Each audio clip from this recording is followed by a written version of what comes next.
حضرت ابو بکر صدیق رضی اللہ تعالیٰ عنہ آپ وہ پہلی شخصیت ہیں جس نے نبی مصطفیٰ صلی اللہ تعالیٰ علیہ وسلم کی نبوت کی آواز پر بغیر کسی سوال کے آپ نے کہا لبیک یا رسول اللہ، یا رسول اللہ میں بغیر سوال کے آپ کی خدمت میں حاضر ہوں۔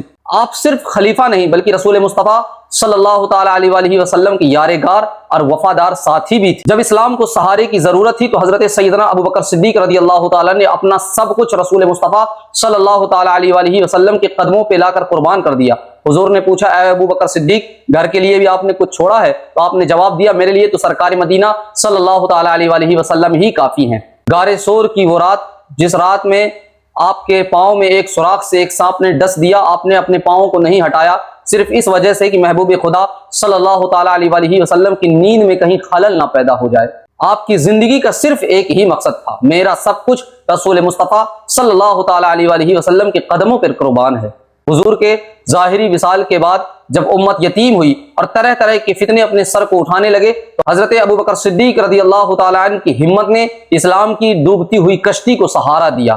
آپ نے منکرین زکوٰۃ اور جھوٹے مدعیان نبوت کے سامنے وہ آہنی عزم دکھایا جس نے خلافت راشدہ کی بنیاد کو ہمیشہ کے لیے مضبوط کر دیا۔ صرف 2 سال اور چند مہینے کی خلافت لیکن کارنامے صدیوں پر محیط۔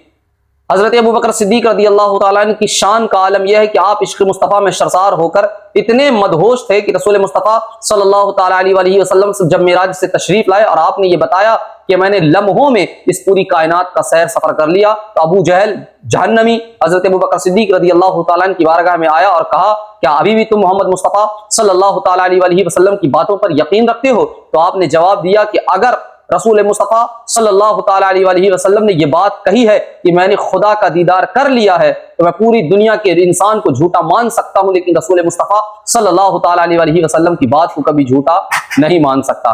یہ ہے حضرت ابو بکر صدیق رضی اللہ تعالیٰ عنہ کی شان۔ میں یہی کہنا چاہوں گا کہ اپنا سب کچھ گنبد خضرا کل بھی تھا اور آج بھی ہے، میرے نبی سے میرا رشتہ کل بھی تھا اور آج بھی ہے۔ السلام علیکم۔ حضرت ابو بکر صدیق رضی اللہ تعالیٰ عنہ آپ وہ پہلی شخصیت ہیں جس نے نبی مصطفیٰ صلی اللہ تعالیٰ علیہ وسلم کی نبوت کی آواز پر بغیر کسی سوال کے آپ نے کہا لبیک یا رسول اللہ، یا رسول اللہ میں بغیر سوال کے آپ کی خدمت میں حاضر ہوں۔ آپ صرف خلیفہ نہیں بلکہ رسول مصطفیٰ صلی اللہ تعالیٰ علیہ وسلم کی یارگار اور وفادار ساتھی بھی تھے۔ جب اسلام کو سہارے کی ضرورت تھی تو حضرت سیدنا ابو بکر صدیق رضی اللہ تعالیٰ نے اپنا سب کچھ رسول مصطفیٰ صلی اللہ تعالیٰ علیہ وسلم کے قدموں پہ لا کر قربان کر دیا۔ حضور نے پوچھا اے ابو بکر صدیق گھر کے لیے بھی آپ نے کچھ چھوڑا ہے؟ تو آپ نے جواب دیا میرے لیے تو سرکار مدینہ صلی اللہ تعالیٰ علیہ وسلم ہی کافی ہیں۔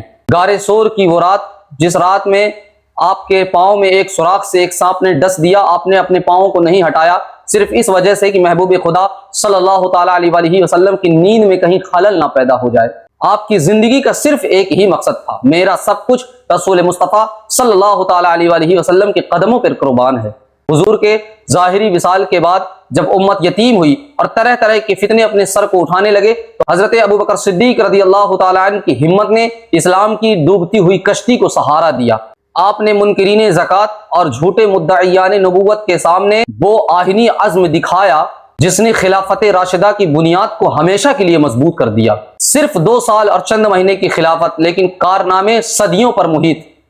حضرت ابو بکر صدیق رضی اللہ تعالیٰ عنہ کی شان کا عالم یہ ہے کہ آپ عشق مصطفیٰ میں سرشار ہو کر اتنے مدہوش تھے کہ رسول مصطفیٰ صلی اللہ تعالیٰ علیہ وسلم سے جب معراج سے تشریف لائے اور آپ نے یہ بتایا کہ میں نے لمحوں میں اس پوری کائنات کا سیر سفر کر لیا تو ابو جہل جہنمی حضرت ابو بکر صدیق رضی اللہ تعالیٰ عنہ کی بارگاہ میں آیا اور کہا کیا ابھی بھی تم محمد مصطفیٰ صلی اللہ تعالیٰ علیہ وسلم کی باتوں پر یقین رکھتے ہو؟ تو آپ نے جواب دیا کہ اگر رسول مصطفیٰ صلی اللہ تعالیٰ علیہ وسلم نے یہ بات کہی ہے کہ میں نے خدا کا دیدار کر لیا ہے تو میں پوری دنیا کے انسان کو جھوٹا مان سکتا ہوں لیکن رسول مصطفیٰ صلی اللہ تعالیٰ علیہ وسلم کی بات کو کبھی جھوٹا نہیں مان سکتا۔